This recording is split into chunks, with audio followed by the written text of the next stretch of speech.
欢迎来到明星新闻中国渠道，点击订阅频道，不要错过当天最热门的新闻。布达拉宫纪录片官宣，赵丽颖新身份曝光，震撼全网。赵丽颖为布达拉宫纪录片配音引热议，其励志经历获赞。纪录片借明星引流传播文化，观众期待又存争议，认为此举或为传统文化续命，或商业味过浓。老话说好酒也怕巷子深，这话搁现在这个信息满天飞的时代特别应景。最近赵丽颖要给布达拉宫第2季纪录片当配音这事儿，就像往水里丢了块石头，水花四溅，让全网都跟着热闹起来。先说说赵丽颖这个人吧，从河北廊坊普通家庭走出来的姑娘，她的故事比电视剧还精彩。本来想当空姐的她，因为家里条件有限，早早出来打工赚钱。谁曾想参加了个选秀节目，硬是凭着骨子韧劲闯进了娱乐圈。在华艺那5年，从跑龙套的小透明到拿奖拿到手软的收视女王，这姑娘愣是把别人说的口音土长相普通这些话当耳旁风，用演技实打实证明了自己。而她这次跟布达拉宫的缘分，得从制作组说起。这部由国家广电总局指导的纪录片，请了民族宗教专家坐镇，还找咪咕视频和北京天成嘉华联手制作。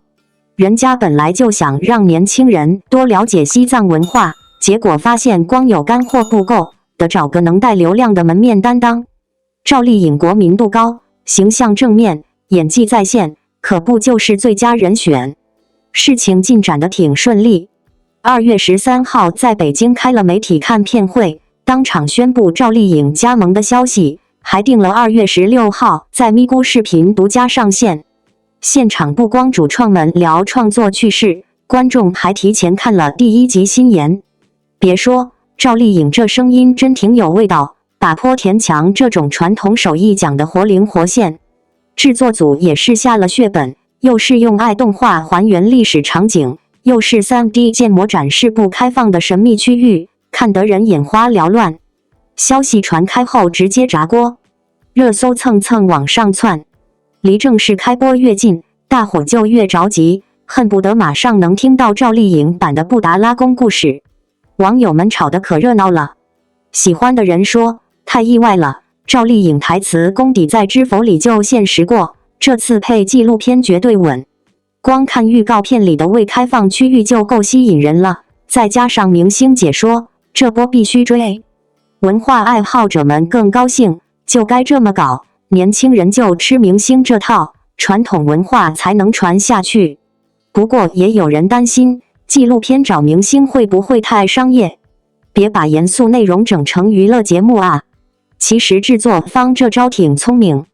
现在年轻人整天刷短视频，正经纪录片没人看，找赵丽颖这种顶流带热度，既能保证点击量又能传播文化，算是两全其美。对观众来说，既能看美景又能听明星讲故事，多数人当然乐意。不过话说回来，要是解说太出戏或者内容注水，那就真成买椟还珠了。这事儿说到底，就是老文化和新流量的一次相亲。既给传统文化找到新观众，也让大伙开始思考，明星带货文化到底靠不靠谱？近年来，娱乐圈的明星们越来越多地尝试不同的民族服饰，以展现多元文化之美。然而，这种尝试并非总是受到正面评价，尤其当涉及少数民族的传统服饰时，争议也随之而来。赵丽颖和杨幂分别穿上维吾尔族服饰后，网络上随即爆发了激烈的讨论。有人认为她们美丽动人，将民族服饰的独特魅力展现得淋漓尽致，但也有人批评她们这样做是否存在文化挪用的问题。文化挪用 （cultural appropriation） 近年来成为一个全球热议的话题。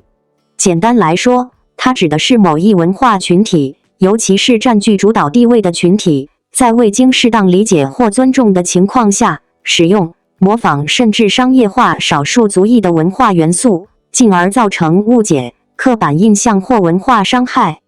对于赵丽颖和杨幂而言，他们作为公众人物，穿上维吾尔族服饰本身可能并无恶意，甚至可能是希望借此推广中国少数民族文化，让更多人看到维吾尔族服饰的美。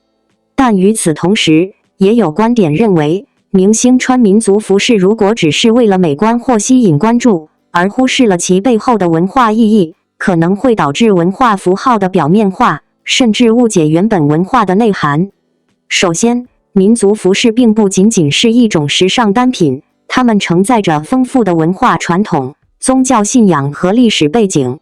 维吾尔族的服饰不仅是日常穿着，更有其特定的场合、仪式和象征意义。如果没有足够的尊重和了解，仅仅把它们当作异域风情的装饰，这可能会让相关群体感到自己的文化被消费化，而不是被真正欣赏。其次，少数民族在历史上往往经历过各种形式的不平等待遇，因此对于自己的文化被外界使用会格外敏感。他们担心明星穿民族服饰的行为可能会加剧刻板印象，例如将某种民族文化简单的归结为异域美，而忽略其真正的文化价值。另一方面，也有很多人认为，文化应该是流动的，文化之间的相互交流和融合是推动社会进步的重要动力。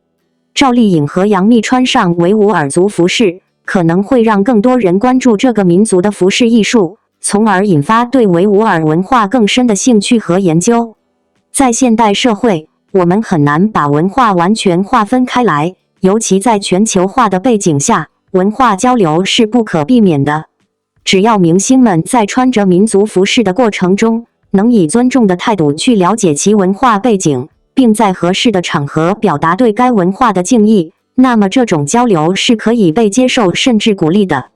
要避免文化挪用带来的负面影响，我们可以从以下几个方面入手。了解文化背景，如果明星或普通人想要穿某种民族服饰，最好先深入了解它的历史和意义，避免因误解而导致不必要的冒犯。表达尊重，穿着